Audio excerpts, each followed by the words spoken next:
to the deep dive. Today, we're embarking on what I think is a truly compelling journey.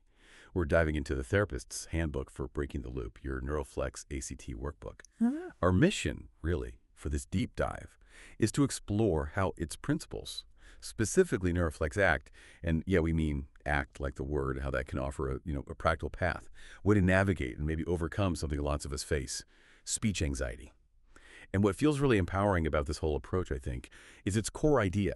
It's not saying you're broken or flawed, not at all. It's more about understanding how our amazing brains, which are really just trying to keep us safe, can sometimes, well, get a little stuck in patterns that just don't help anymore. Think of it like your brain running on maybe an old operating system. But here's the game changer, the really good news. Our brains are incredibly adaptable. They're built to change, to actually upgrade that system. Exactly. And that potential for reshaping those patterns, even the really deep ones, it's huge. The therapist's handbook really lays out a practical, science-backed approach. It's not just theory. It's all about building new neural pathways, literally new mental roads that lead to more freedom, more flexibility. It helps guide you from just reacting, to consciously responding, moving you from just surviving things to actually living out what matters to you. Okay, so let's really unpack that. You mentioned our brains getting stuck. Could you maybe elaborate a bit on what's happening there? Yeah. When that survival engineer part of us goes into overdrive, especially with something like speech anxiety. Yeah, it's fascinating, really. Our brain has this, let's call it a survival engineer. Its main job is safety, keep us alive. But sometimes it gets stuck running an old safety program, like a broken record playing danger, even when objectively there's no real threat right now. This old operating system, as the handbook calls it, with its kind of sticky, outdated programming, well, that leads to these glitches and loops. And when it comes to public speaking, this often shows up as thoughts like, oh, they're going to judge me, or I'm definitely going to freeze up, like instant predictions. And those thoughts, they trigger very real physical stuff. Your heart races, breathing gets shallow, maybe you feel that heat rising, and then the immediate, almost overwhelming feeling is, get me out of here, avoidance. Right. And that avoidance, that's often our go-to, isn't it? The handbook calls it the pain-numbing app. It feels like such a smart move in the moment. You cancel the presentation, maybe you just stay silent in the meeting, or you just don't reply to that email asking you to speak. And the relief, it's instant. You feel it right away. But what's the hidden cost? The long-term price of hitting that escape button again and again. Well, that's the really insightful part. That avoidance, while it gives you that quick hit of comfort, it actually teaches your brain that the situation is genuinely dangerous. It confirms the fear. So you end up reinforcing the very thing you're trying to escape. What starts out feeling like self-protection slowly turns into a kind of prison you've built yourself. Yeah. Think about trying to hold a beach ball underwater. You know that feeling? Oh, yeah. Impossible. Right. The more you push down those unwanted thoughts and feelings, the anxiety, the nervousness, the more energy they build up, the more they push back, wanting attention. And that's the paradox of what the handbook calls the unhelpful control app. All that effort to suppress your inner world. It often just keeps you stuck in the struggle. It wears you out instead of freeing you up. The therapist's handbook gives us a really clear picture of this, calling it the deepening loop ecosystem.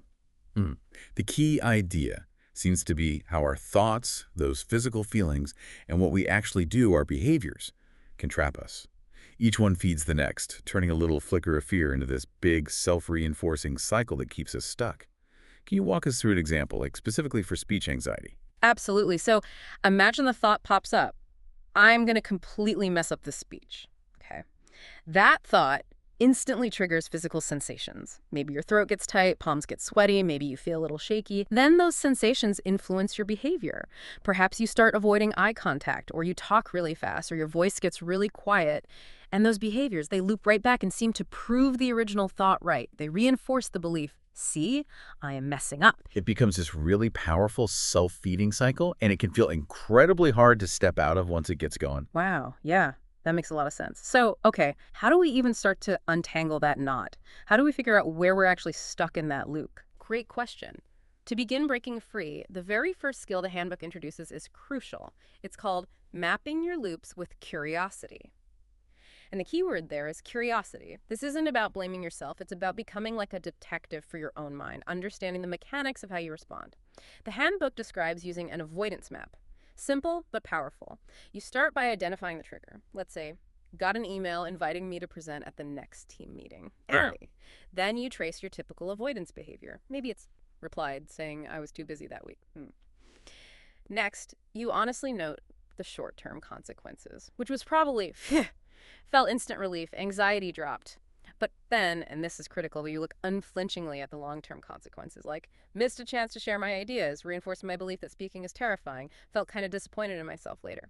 Doing this mapping helps you see really clearly how the fear and your automatic reaction to it keeps you boxed in. It can be a real eye-opener for people. That sounds like such a practical, concrete first step. I like that. And here's where, for me, it gets really interesting. This idea that our brains aren't like fixed machines. They're not set in stone. They're living, changing networks. That's neuroplasticity, right? It's that principle we hear about. Neurons that fire together, wire together. Every time you repeat a thought, practice a behavior, you're literally digging those mental highways deeper. But the incredible news, the hope in all this, is that new roads can absolutely be built. You're not actually stuck with the old ones forever. And that's exactly where NeuroFlex ACT comes in. Remember, pronounced ACT. It stands for Neuroflexibility-Focused Acceptance and Commitment Therapy. It's this beautiful blend, really.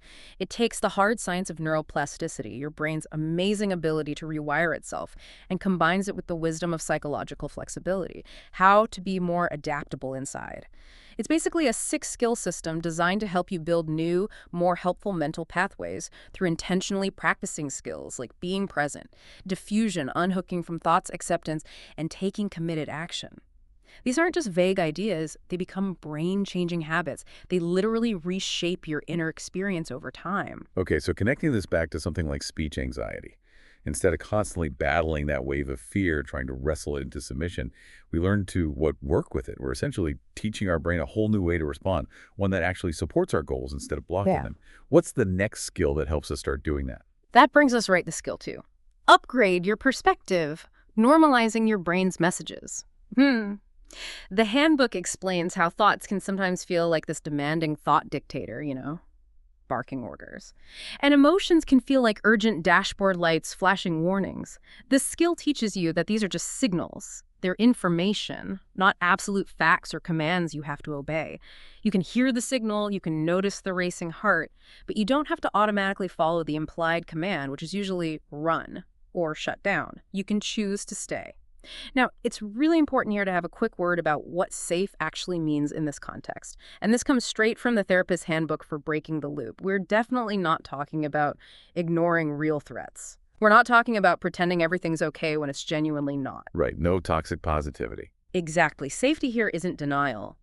It's about discernment, telling the difference. So real danger, like a car swerving into your lane, or being in an unsafe environment that requires a fast protective reaction. Your system should go on high alert. That's it, doing its job perfectly. But an overprotective alarm, like that surge of panic before a routine work meeting that's your brain reacting to a memory or maybe a prediction of something bad happening, it's essentially a false alarm based on past programming. So when we gently remind ourselves in that moment, okay, right now, in this actual room, there's no tiger. I can be here, I can stay with this feeling. We're actively teaching the brain. We're helping it distinguish between real, present danger and just an echo of danger from the past or future worries. We're helping recalibrate its sensitivity. And that reframing, approaching those difficult internal loops with compassion, that's incredibly powerful. The handbook says reframing plus compassion, neural safety. Why is kindness towards our own distress so effective? How does it literally help reshape those brain pathways? It's profound, actually. When you meet your internal experience, even the really uncomfortable parts like fear or self-doubt with kindness and understanding instead of judgment or trying to force it away, it sends these incredibly powerful safety signals directly to your brain, especially to the older, more reactive parts. This compassionate stance helps to soothe your nervous system. It allows it to downshift, to better differentiate between a perceived threat, like speaking, and actual danger. It's like you're gently guiding your brain off those old, bumpy panic highways it's used to traveling, and onto newer, smoother roads built with understanding. This process literally helps your nervous system become less jumpy, less reactive, and more, responsive and balanced. That feels like such a healthier way to relate to ourselves. Okay, so moving into action. How do we start to actively manage those runaway thoughts and against physical feelings, especially when, speech anxiety is really kicking in? Right. Skill 3 is all about reclaiming the driver's seat, training your focus and unhooking from the dictator. See, your brain, especially when anxious, naturally wants to zoom in and lock focus onto those alarm signals, those danger thoughts and feelings. This skill is about learning to reclaim your attention, to consciously choose where it goes, even just for moments at a time. The handbook uses a great metaphor, the observer app. The idea is that you are the awareness behind the experience. You're like the sky that holds the clouds, your thoughts and feelings. They pass through, but they aren't you. This observer perspective lets you hit a tiny pause button on the automatic firing of your fast brain, the reactive part. And for those really sticky, challenging thoughts, especially the self-critical ones that love to show up before a speech, the handbook suggests experiential diffusion, fancy term, practical techniques. This involves practices like using the observer's chair stance, simply noticing, maybe saying to yourself, okay, I'm having the thought that I'll stumble over my words, just naming it as a thought, or labeling the process. I'm noticing my mind is doing that predicting the worst case scenario thing again. Yeah. And one that can feel a bit silly but is surprisingly effective is the cartoon voice technique for that harsh monster voice inside. Huh. Like what? Yeah. Imagine that really critical thought about your speaking ability, but hear it in a squeaky chipmunk voice, or maybe Daffy Duck. Okay, I can see how that might work. It doesn't make the thought disappear, but it totally changes your relationship to it. It kind of deflates its power, makes it seem less serious, less believable. It helps you unhook. That's brilliant. I love the practical tools. So once we're getting a bit better at unhooking from the thoughts, how do we actually start, stepping into the situations we've been avoiding? Like public speaking.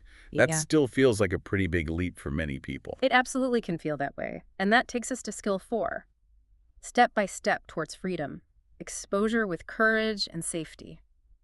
Now, the handbook makes a really important distinction here. The kind of courage needed on this path isn't about being fearless. It's not about gritting your teeth and just white-knuckling through. Instead, it's about cultivating willingness. Willingness. How's that different from bravery? Well, think about traditional bravery. Often it implies pushing against fear, trying to conquer it.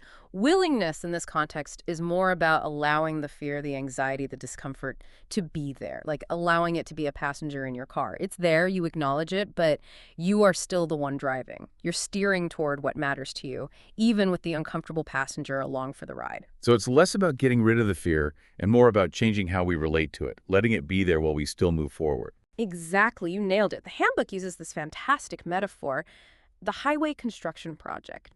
Your brain doesn't just delete those old, ingrained fear pathways overnight. That's not really how it works. Instead, what you're doing is building new, smoother, more efficient superhighways right alongside the old bumpy roads.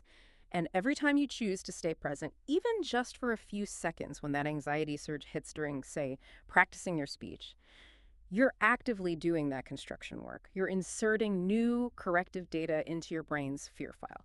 Little updates like, okay, that was uncomfortable, but I survived, or my heart raced, but I was actually safe. So, applying this to speech anxiety, it means starting small, with manageable exposures. Maybe you just practice reading your speech out loud to your dog first, then maybe to a trusted friend, then perhaps to a small supportive group online or in person. You gently, gradually expand your comfort zone. Each step gives your nervous system what the handbook calls a carefully curated series of experiences that help it update its old, outdated threat database. It learns, slowly but surely, that discomfort doesn't always equal danger. And that flows beautifully into skill 5, which is write your new story, discovering what truly matters and expanding your identity. This is where we connect those actions, those small steps of willingness, to your deeper values. What really matters to you? Connection, growth, sharing your ideas. These values become, as the handbook puts it, the rocket fuel for meaningful action. It's like the alchemy of purpose. Your willingness to carry that fear passenger isn't just about being tough. It's because something genuinely important to you is calling you forward. The destination makes the uncomfortable journey worthwhile. So the why becomes really important. Crucial. And there's neuroscience here too. Taking actions aligned with your values actually releases feel-good neurotransmitters, like dopamine. This helps build new neural pathways that link leaning into discomfort with a sense of meaning, purpose, and eventually fulfillment. It rewires the brain to see challenge differently.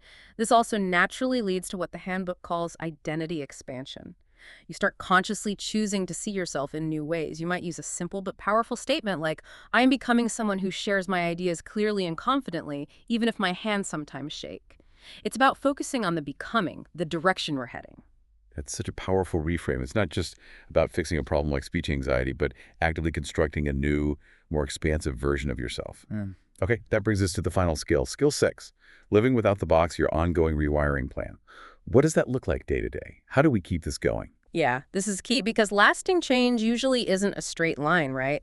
It's more of a journey, definitely not a one-and-done destination. The handbook really highlights the compound effect of small changes. Think tiny habits. Small, consistent actions, maybe taking 3 mindful breaths before you join a meeting or practicing just one paragraph of your speech each day.